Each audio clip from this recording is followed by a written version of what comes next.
CCB ಅಧಿಕಾರಿಗಳು ದಿನಾಂಕ 11/8/26 ಪರಪ್ಪನಗರ ಕೇಂದ್ರ ಕಾರಾಗೃಹದ ಮೇಲೆ ಅನಧಿಕೃತ ವಸ್ತುಗಳು ಅಲ್ಲಿ ಬಳಕೆ ಆಗಿರೋ ಮೇಲೆ ಖಚಿತ ಮಾರ್ಗ ಮೇರೆಗೆ ದಾಳಿ ಮಾಡಿರ್ತಾರೆ. ಈ ದಾಳಿ ಮಾಡಿದಾಗ ಇದರಲ್ಲಿ VIP ಭದ್ರತಾ ವಿಭಾಗ ಹೈ ಸೆಕ್ಯೂರಿಟಿ ಪ್ರಿಸನ್ ನಂಬರ್ 3ರ 1ನೇ ಮಹಡಿ ರೂಮ್ ನಂಬರ್ 4ರಲ್ಲಿ ಒಂದು ನೀಲಿ ಬಣ್ಣದ ರೆಡ್ಮಿ ಮೊಬೈಲ್ ನಂಬರ್ ಮತ್ತು ಒಂದು ಬಿಳಿ ಬಣ್ಣದ ಚಾರ್ಜರ್, ಒಂದು ನೀಲಿ ಬಣ್ಣದ ಪ್ಯಾಕೆಟ್ ನೋಟು ಮತ್ತು ಒಂದು ಕಪ್ಪು ಬಣ್ಣದ ಸ್ಕ್ಯಾನ್ ಡಿಸ್ ಪೆನ್ ಡ್ರೈವ್ ಒಂದು ದೊರಕಿದೆ ಅಂತ ಹೇಳಿ ಇವೆಲ್ಲ ನಿಷೇಧ ವಸ್ತುಗಳು. ಹಾಗಾಗಿ ಕರ್ನಾಟಕ ಪ್ರಿಸನ್ಸ್ ಆ್ಯಕ್ಟ್ ಮತ್ತು BNS ಪ್ರಕಾರ ಕೇಸ್ ಮಾಡೋದಕ್ಕೆ CCB ಅವರು ಪರಪ್ಪನಗರ ಪೊಲೀಸ್ ಸ್ಟೇಷನ್ಗೆ ನೀಡಿರ್ತಾರೆ. ದೂರನ್ನು ಸ್ವೀಕರಿಸಿ ನಾವು ಪರಪ್ಪನಗರದಲ್ಲಿ ಫಸ್ಟ್ ಇನ್ಫಾರ್ಮೇಷನ್ ರಿಪೋರ್ಟ್ಸ್ನ ಕ್ರೈಮ್ ನಂಬರ್ 319ರಲ್ಲಿ ಈಗಾಗಲೇ ದಾಖಲು ಮಾಡ್ಕೊಂಡಿದ್ದೀವಿ. ತನಿಖೆ ಮುಂದುವರಿದು ಅವತ್ತು ಏನು ರೈಡ್ ನಡೀತೋ ಅದರಲ್ಲಿ 80 ಮೊಬೈಲ್ ಸಿಕ್ಕಿದೆ ಅಂತ ಕೆಲವು ಮಾಧ್ಯಮಗಳಲ್ಲಿ ಪತ್ರಿಕೆಗಳಲ್ಲಿ ವರದಿಯಾಗಿದೆ. ಅದು ಸುಳ್ಳು, ಅದು ಸತ್ಯಕ್ಕೆ ದೂರವಾದಂಥ ಸಂಗತಿ. ಒಂದು. ಎರಡನೇದು, ಈ ಪೆನ್ ಡ್ರೈವು, ಚಾರ್ಜರು ಅಥವಾ ಮೊಬೈಲ್ ಏನಾಗಿದೆ ಇದನ್ನು ಯಾರು ಸೀಜಿಂಗ್ ಆಫೀಸರ್ ಇದ್ದಾರೆ ಅವರು ಪಂಚರ ಸಮಕ್ಷಮ ಸೀಲ್ ಮಾಡಿ ತನಿಖಾಧಿಕಾರಿಗಳು ಪೊಲೀಸ್ ಸ್ಟೇಷನ್ಗೆ ಕೊಟ್ಟಿದ್ದಾರೆ. ಹಾಗಾಗಿ ಅದು ಸೀಲ್ ಮಾಡಿದ್ದು ಹಂಗೇ ಇದೆ. ಇದನ್ನು ಮುಂದಿನ ತನಿಖೆಗಾಗಿ ಇದು ಯಾರ ಫೋನು, ಯಾರಿಗೆ ಕಾಲ್ ಮಾಡ್ತಾಯಿದ್ರು ಮತ್ತು ಅದರಲ್ಲಿ ಅವರು ಇನ್ಸ್ಟಾ, ಫೇಸ್ಬುಕ್ಕು ಮತ್ತು ಅಥವಾ ನೆಟ್ಫ್ಲಿಕ್ಸು ಹಾಕ್ಕೊಂಡಿದ್ರಂತ ಏನು ಖರೀದಿ ಕೊಟ್ಟಿದ್ದಾರೆ ಅದಕ್ಕೆ ಪಾಸ್ವರ್ಡ್ ಅವ್ರು ನೀಡಿಲ್ಲ.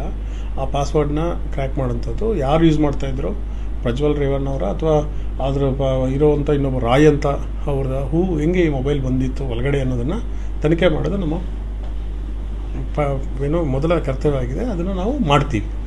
ಮುಂದುವರೆದು ಇದರಲ್ಲಿ ಇಷ್ಟು ವೀಡಿಯೋಸ್ ಇದೆ, ಅಷ್ಟು ವೀಡಿಯೋಸ್ ಇದೆ, ಇವ್ರು ಹಿಂಗೆ ಮಾಡ್ತಾಯಿದ್ದಾರೆ ಅಂತ ಕೆಲವು ಮಾಧ್ಯಮಗಳು ಪ್ರಚಾರ ಮಾಡಿದೆ. ಇದು ಸತ್ಯಕ್ಕೆ ದೂರವಾದಂಥ ಸಂಗತಿ. ಈಗ ಏನು ಕೇಸ್ ರಿಜಿಸ್ಟರ್ ಆದ ತಕ್ಷಣ ಎಲ್ಲ ಸೀಲ್ಡ್ ಕವರ್ಸಲ್ಲಿ ನಮಗೆ ಆರ್ಟಿಕಲ್ಸ್ ಎಲ್ಲ ಆಲ್ರೆಡಿ ತನಿಖಾರಿಗೆ ಬಂದಿರೋದು ಅದು ಹಂಗೇ ಇದೆ. ಅದು ಹಂಗೆ FSLಗೆ ಹೋಗುತ್ತೆ.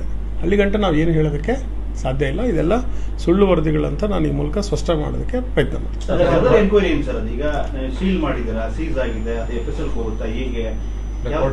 ಮುಂದೆ ತನಿಖೆ ಆಗುತ್ತೆ. ನಿಮಗೆಲ್ಲ ಗೊತ್ತಿರುತ್ತೆ. ತನಿಖೆ ವಿಷಯಗಳನ್ನ ನಾವು ಹೇಳೋದಕ್ಕೆ ಇಷ್ಟಪಡಲ್ಲ. ಅದರಲ್ಲಿ ಈಗ FSLಗೆ ಹೋದ್ಮೇಲೆ ನಾವು ಪಾಸ್ವರ್ಡ್ ಟ್ರ್ಯಾಕ್ ಮಾಡೋಂಥದ್ದು, CDR ನೋಡೋಂಥದ್ದು, ಮೊಬೈಲ್ ಎಲ್ಲಿಗೆ ಯಾರು ತಂದು ಕೊಟ್ಟರು ಅನ್ನೋದನ್ನು ಕಂಡುಹಿಡಿಯೋದು, ಮತ್ತೇನು ಕಂಟೆಂಟ್ಸ್ ಏನಿದೆ ಅದರಲ್ಲಿ ಅನ್ನೋದನ್ನು ತನಿಖೆಗೆ ಏನು ಪೂರಕವಾಗ್ತದೋ ಪ್ರಿಸನ್ ಆ್ಯಕ್ಟ್ ಪ್ರಕಾರ ನಿಷೇಧ ವಸ್ತುಗಳು ಹೆಂಗೆ ಬಂತು ಅನ್ನೋದ್ರ ಮೇಲೆ ನಮ್ಮ ಪ್ರಾಥಮಿಕ ತನಿಖೆ ಇರುತ್ತೆ. ಮೊಬೈಲ್ ಸಿಮ್ ಕಾರ್ಡ್ಗಳು ಸಿಕ್ಕಿದ್ವು, ಎಲ್ಲವೂ ಸಹ ಆಂಧ್ರ ನೋಂದಣಿ ನಂಬರ್ ಸಿಗ್ತದೆ ಅಂತ ಮೊನ್ನೆ ಇವರು ಜೈಲಲ್ಲೂ ಅಧಿಕಾರಿಗಳು ಹೇಳ್ತಾರೆ. ಇದ್ರ ಬಗ್ಗೆ ಹೆಂಗೆ ಸರ್? ಲಾಸ್ಟ್ ಟೈಮ್ ಸೀಸ್ ಮಾಡಿದ್ವಿ. ಸೊ ಏನಾಗಿದೆ ಪರಿಸ್ಥಿತಿ ಅಂದರೆ, because of one particular Redmi mobile ಏನಿದೆ ಅದರ ಸಿಗ್ನಲ್ ಏನೋ ಇಲ್ಲಿ ಕರೆಕ್ಟಾಗಿ ಕ್ಯಾಚ್ ಆಗ್ತದೆ ಅನ್ನೋದನ್ನು ಯಾರು ಬಳಕೆ ಮಾಡ್ತಾಯಿದ್ರು ಸ್ವಲ್ಪ ಅವ್ರು ಕಂಡುಹಿಡಿದಾರೆ. ಇಲ್ಲ ಈಗಲೂ 3G ಮತ್ತು 5G ನಮ್ಮ ಏನೋ ಜಾಮರ್ಸ್ ಇದ್ದರೂ ಸಹ ಅದನ್ನು ಮೀರಿ ಟೆಕ್ನಾಲಜಿ ಡೆವಲಪ್ ಆಗಿದೆ. ಹಾಗಾಗಿ ಇದು ಬರ್ತಾ ಇದ್ದಾವೆ.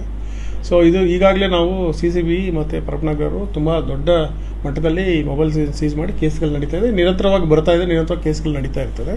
ಸೊ ದಟ್ ಈವನ್ ರೆಡ್ಮಿ ಕಂಪನಿಗೂ ಸಹ ಈ models how it is ಬ್ರೀಚಿಂಗ್ the ಏನೋ ಸೆಕ್ಯೂರಿಟಿ ಫೀಚರ್ಸ್ ಅನ್ನೋದು ಸಹ ನಾವು ಆ ಕಂಪನಿ ಗಮನಕ್ಕೆ ತರೋದಕ್ಕೆ ನಾವು ಪತ್ರ ವ್ಯವಹಾರ ಮಾಡ್ತೀವಿ. ಸಿಮ್ ಕಾರ್ಡ್ ಪರ್ಚೇಸ್ ಮಾಡಿರೋರು ಯಾರ ಹೆಸರಲ್ಲಿ ಇದಾವೆ ಅಂತ ಇವಾಗ ಸುಮಾರು ಫೋನ್ ಸೀಸ್ ಮಾಡಿದ್ದೀವಿ ಪರಪ್ಪನಗರ ಸ್ಟೇಷನಲ್ಲಿ. ಆದ್ರೆ ಇಲ್ಲಿ ತನಕ ಸಿಮ್ ಕಾರ್ಡ್ ಯಾರ ಹೆಸರಲ್ಲಿದೆ ಎಲ್ಲ ಫೇಕ್. ಆಲ್ಮೋಸ್ಟ್ ಆಲ್ ನಮ್ಮ ತನಿಖೆ ಮಾಡಿದಾಗ 50% ಎಲ್ಲ ಫೇಕ್ ಹೆಸರುಗಳಲ್ಲಿ, ಡೆಡ್ ಪರ್ಸನ್ಸ್ ಹೆಸರುಗಳಲ್ಲಿ ಇದೆಲ್ಲ ಪರ್ಚೇಸ್ ಆಗಿದೆ.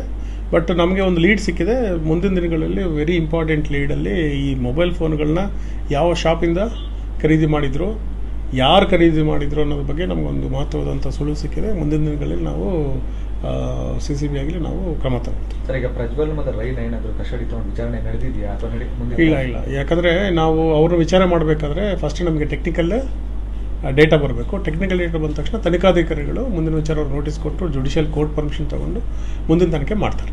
ಯಾವುದು ಸ್ಪೆಕ್ಯುಲೇಷನ್ಸ್ ಮೀಡಿಯಾ ಮಾಡೋದು ಬೇಡ. ಈಗ ಅವರು ಮೊಬೈಲು ಏನು ಯೂಸ್ ಮಾಡ್ತೀವೋ ಅದು OTT ಎಲ್ಲ ಯೂಸ್ ಮಾಡ್ತೀವಿ ಅಂತ ಹೇಳ್ತಾರೆ ಸರ್. ಅದಕ್ಕೆ ನೆಟ್ವರ್ಕ್ ಇರ್ಬೋದು, ಏನೋ ವೈಫೈ ಯೂಸ್ ಮಾಡಿದ್ದಾರೆ ಅನ್ನೋ ಒಂದು ಆರೋಪ. ಅದನ್ನು ನಾವು ತನಿಖೆಯಲ್ಲಿ ನಾವು ಖಾತ್ರಿ ಮಾಡಿಸ್ಬೇಕಾಗುತ್ತೆ. ಈ ಆ್ಯಂಗಲ್ ಸಹ ನಾವು ನೋಡ್ತೀವಿ.